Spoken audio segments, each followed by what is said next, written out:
Hello, and welcome to a special breaking news edition of What Went Wrong. We're not talking about a movie tonight. We're talking about the state of movies tonight. My name is Chris Winterbauer. I'm one of your hosts, and I'm here as always with the other one of your hosts, Lizzie Bassett. Lizzie, how are you doing today? I'm great. I can't wait to hear from a real out-of-work writer about what it's like to be going through this strike. Well, let me tell you, it's a lot like what it was like before the strike, but no, it actually was affected in very specific ways by this strike, and I'm excited to talk about it because, of course, the strike has expanded. Yes. So, without further ado, if you guys have not been keeping up with what's been going down in Hollywood, on May 2nd, 2023 at 12:01 a.m. Pacific time, the WGA, that's the Writers Guild of America, representing between 11 and 12,000 screenwriters, initiated a strike. It was their first strike since 2007, 2008, and we're well over 2 months into the strike now. But very importantly, on July 14th, 2023, the Screen Actors Guild / American Federation of Television and Radio Actors, that's SAG-AFTRA, also went on strike. That's right. It's a double strike. It's a double strike. Double struck. They joined the WGA for the first dual strike to have hit Hollywood in 63 years. The last time both guilds struck simultaneously was in 1960, which is when the WGA struck for 148 days, which was not the longest strike. That was the 1988 strike when the WGA struck for 22 weeks. Oh, gosh. How long was the one in 2007, 2008? 100 days. The strike in 1960, important to this conversation, resulted in the writers winning the rights to receive residuals for the showing of theatrical films on television. Oh. And led to an industry health insurance plan and independent pension fund. Okay, so that's a big and full one. disclosure, I benefit from this very directly. So I am a writer. I am part of the WGA. I have been since the end of 2018. And I get my health insurance through the Writers Guild of America. And full disclosure, I think most people know this, but I do work for Wondery in my day job, which is owned by Amazon. I am not affiliated with Amazon Studios. Also, obviously, this podcast is not affiliated with any of that. So just remember in this conversation, my opinions are my own and Chris's opinions are his own. Whether they're right or wrong, you be the judge. So that's the scene, Lizzie. What questions do you have? Can you explain to our listeners sort of what are the main points of contention for this strike? Like what are the big things that have caused this for both writers and actors? Because I think they're similar for both. They're similar, but not entirely the same. So the core underlying issue across both disputes is compensation. This takes form in a few different ways. The first is in base pay. So both the WGA and SAG-AFTRA are pushing for higher percentage increases into the minimums that are guaranteed by these deals. Minimums are effectively floors for compensation that ensure that actors and writers are paid at least this negotiated amount for their services. Think of them like minimum wages that fluctuate based on both the type of work provided as well as the scale of the project that the work is for. The WGA proposed annual percentage increases of 6%, 5%, and 5% across the next 3 years for their minimums. The AMPTP, that's the Alliance of Motion Picture and Television Producers, countered with 4%, 3%, and 2% increases, respectively. On the SAG side, the AMPTP has stated that what they offered SAG in terms of minimum increases, and I don't have those exact numbers, was the highest percentage increase in 35 years. However, since we're facing record inflation, even if that is true, SAG's analysis pegs the minimums offered as an effective 5% decrease in wages. Now, for reference, the Directors Guild of America, the DGA, just came to a new basic agreement with the AMPTP. The minimum increases that they settled on were 5%, 4%, and 3.5%. So it's important to remember that what's being negotiated is a floor for both writers and actors. If that floor is too low, it is impossible to support yourself in this industry. Also, like 5%, 4%, and 3%, like those are not huge increases. Right. And the big issue is that if the minimums are too low, your actors aren't going to make enough money, for example, to qualify for health insurance. So if you're a member of SAG, you have to earn $26,000 in qualified earnings every year in order to participate in their health insurance plan. And according to Fran Drescher, the SAG president, I believe 86% of current members of SAG do not qualify for their health insurance plan because they do not hit that $26,000 threshold. Right. Both SAG and the WGA are also pushing for increased residuals from streaming. There are some pretty illuminating stories being released revealing how low residuals really are these days. I encourage you guys to go and check some of those out. SAG in particular is pushing for a 2% revenue participation floor with streamers and wants an external audit to ensure that the numbers they're being provided are accurate. Obviously, streamers are pushing back on this. A 2% cut on profitability would be extremely painful for them. They're also notoriously cagey about releasing their internal metrics in any way. For example, I directed a movie for HBO Max, now Max, called Moonshot, and I have no idea how many people watched it.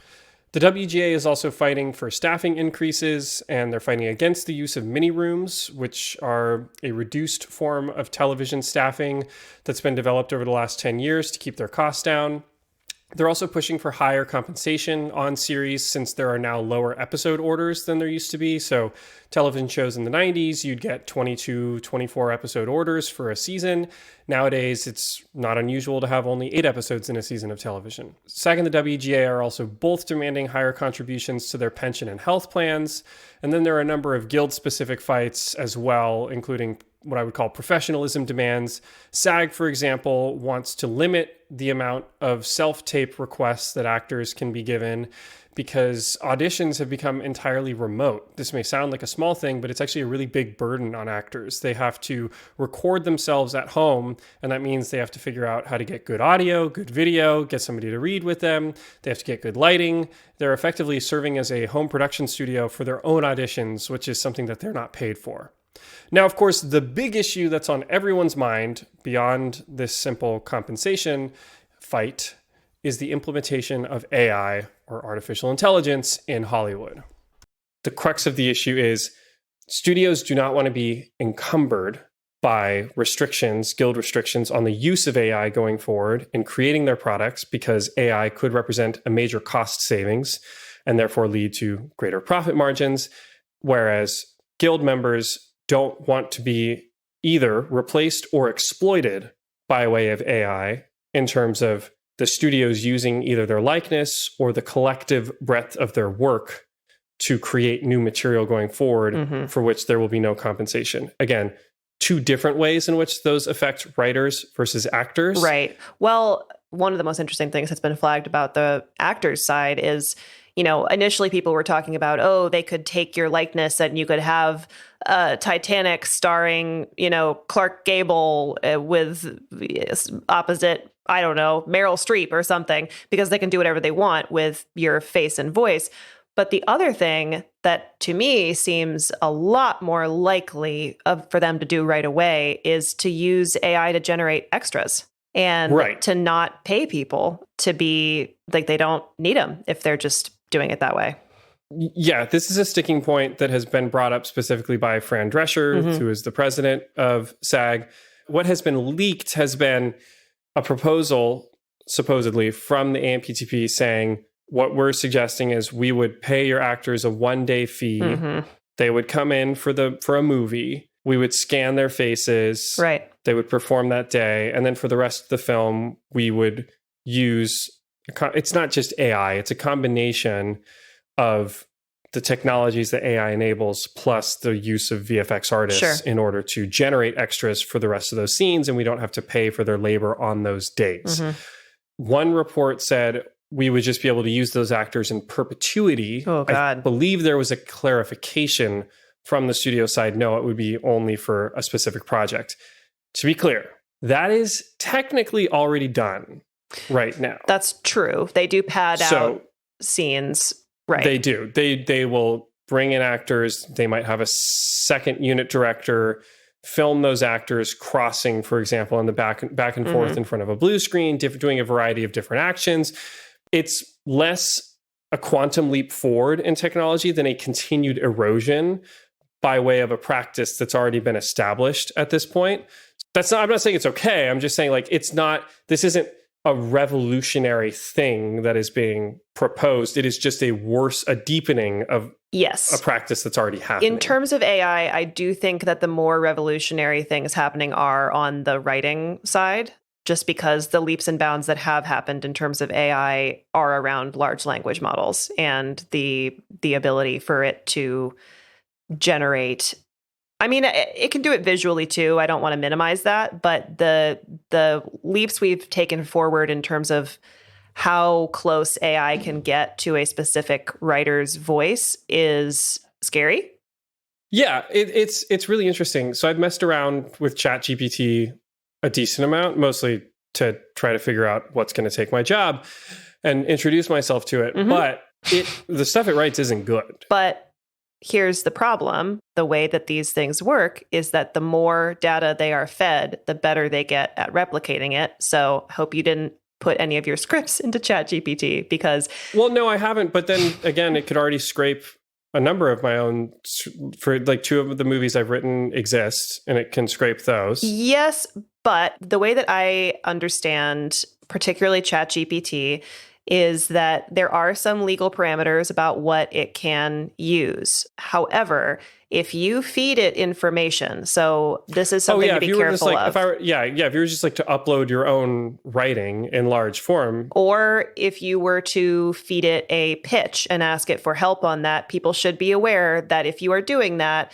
you are feeding it that pitch and it can spit that out somewhere to someone else. So that is how it works, is that the more people interact with it, the more they use it, the more it's able to generate. Look, to be very clear, I am not a fan of ChatGPT. I did not like the screenplay that it wrote based on my great prompt about werewolves. It was lacking in substance and structure. My point is that even though I don't think what ChatGPT creates right now is particularly good, the technology is so young that it's very easy to see where it's going.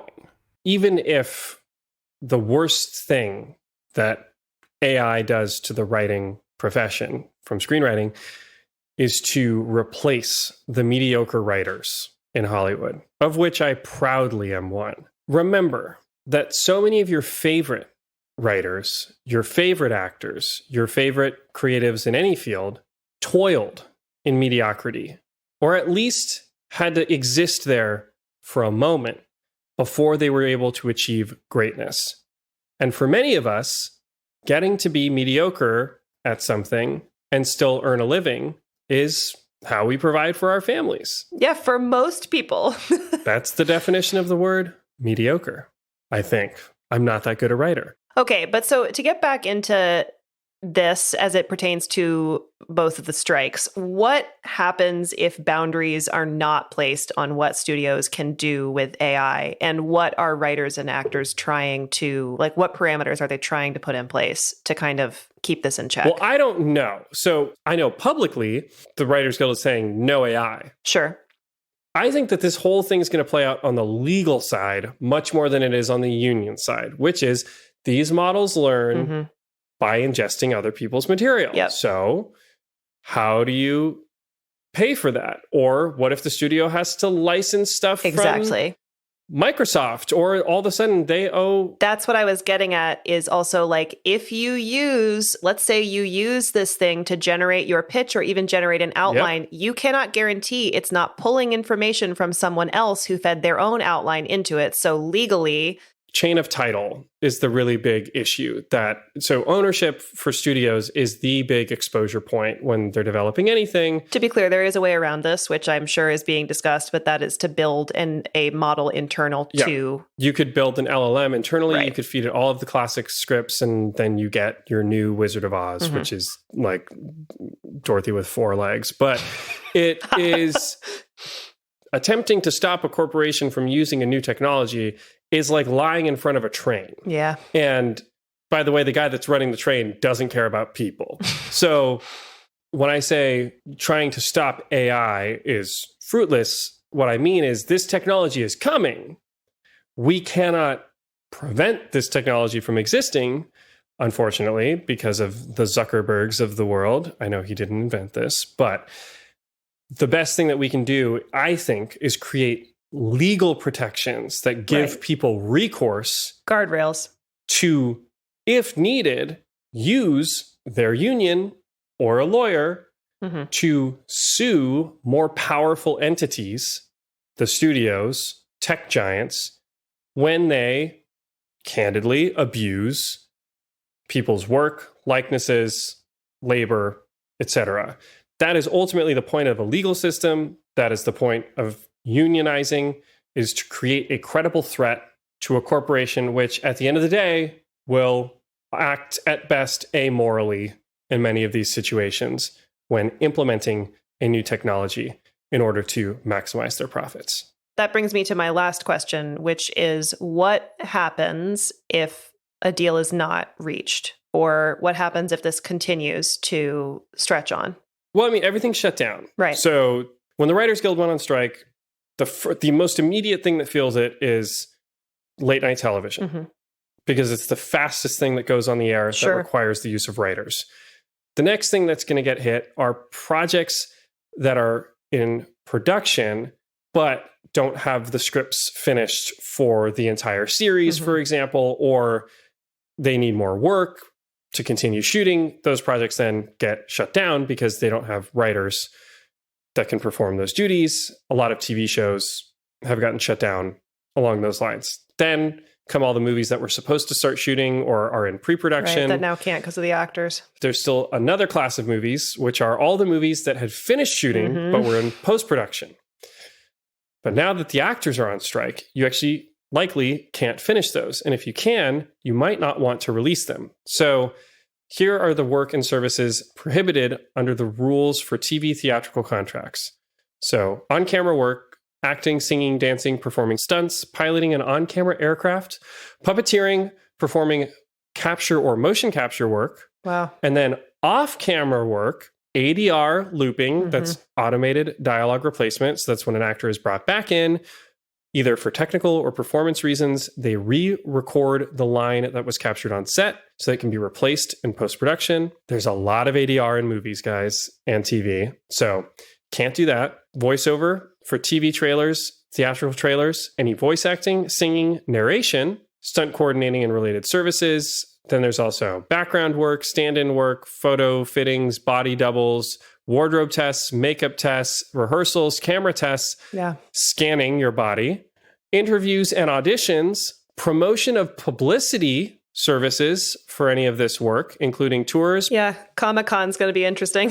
Personal appearances, interviews, conventions, fan expos, festivals, for your consideration events, panels, premieres, award shows, junkets, podcast appearances, social media, studio showcases, blah, blah, blah. So the point is, if your movie's done, you can't promote it. If your movie's shot but not done with post, you can't do a lot of the essential things needed to finish it.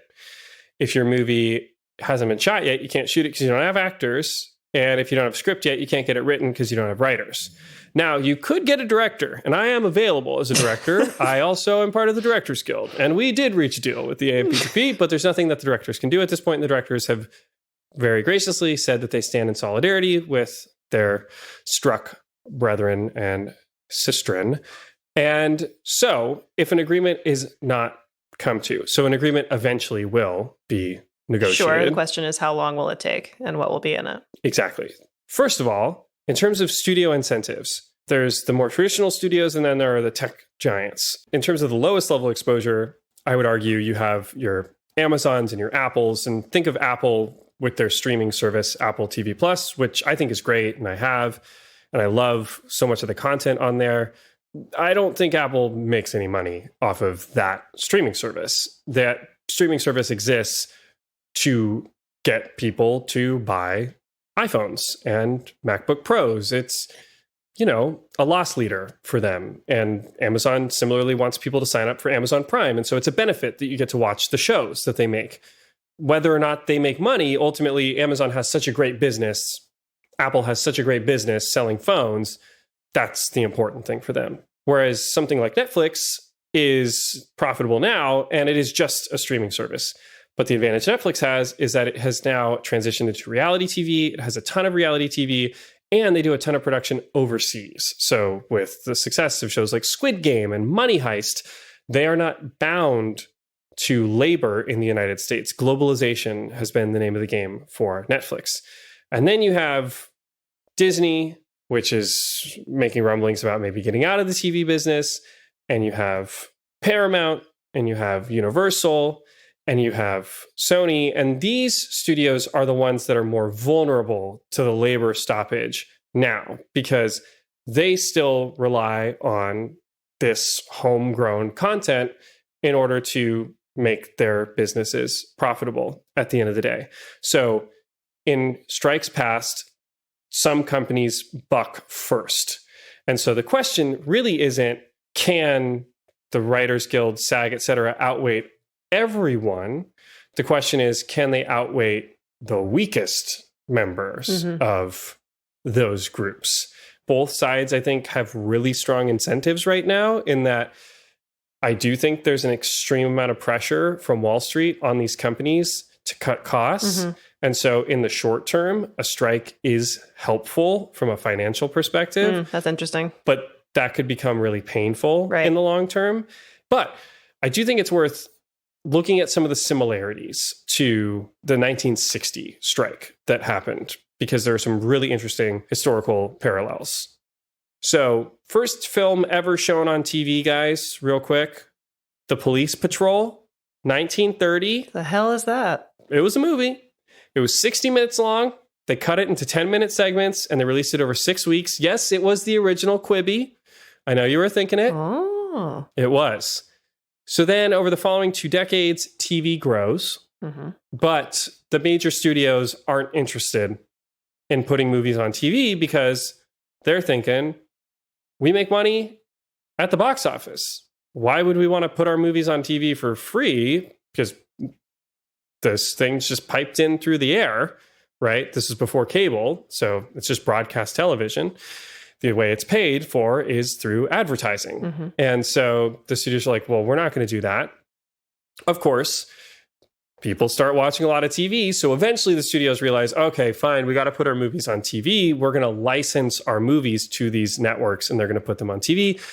The first one is in 1956. It is the 1933 King Kong, because the deal that the studios had just reached with SAG explicitly said that actors would only get residuals for movies screened on television if that movie was made after 1948. So anything before 1948, you don't get residuals for. So the first movies put on TV they're just dumping all their pre-1948 stuff on TV, because they don't have to pay residuals on it. And they don't want to pay residuals. Clawing a nickel away from one of these studios is a nightmare. Right. We haven't talked about that, and we're probably not going to get into it a ton, but another huge sticking point here is the lack of residuals for streaming. Well, that's the similarity here. Yeah. So this is a new technology. Studios are losing money. We can't give away our profits. That's insane. So The Wizard of Oz on November 3rd gets licensed, as we talked about in our episode, by MGM to CBS for $250,000. They don't edit it. It premieres without a time slot, meaning it's not having to be cut down to fill a specific amount of time. It's the first feature film to be shown in its entire uncut form on television. It's this new frontier, and it becomes an annual event, right? And the actors aren't paid a dime. So that sounds a lot like streaming when it was first incepted, and kind of the basis of the last writer's strike. What's interesting is that 1960 strike was led by, Lizzie, do you know who? I have no idea. He was a president. Ronald Reagan? Ronald Reagan. Whoa. Was the president of SAG in 1960. He's the guy that got them residuals. Wow. So let's go back real quick. 1937, Ronald Reagan, baseball radio announcer, newspaper man, goes to California to cover the Chicago Cubs spring training camp, runs into an agent, because remember, it's 1930s Hollywood. There's 10 people. There's 12 people. Right, in total. He runs into the one agent. Yeah. And the agent says, hey, you're a good looking fella. And he says, let me get you a screen test.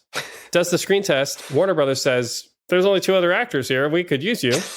And he gets a contract for $200 a week working for Warner Brothers. Leaves baseball, just stays in California. Sure. Just says, screw it.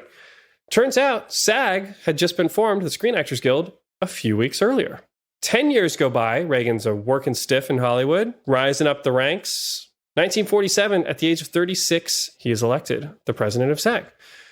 So between 1947 and 52, he was reelected 5 times. He was the 5-year president.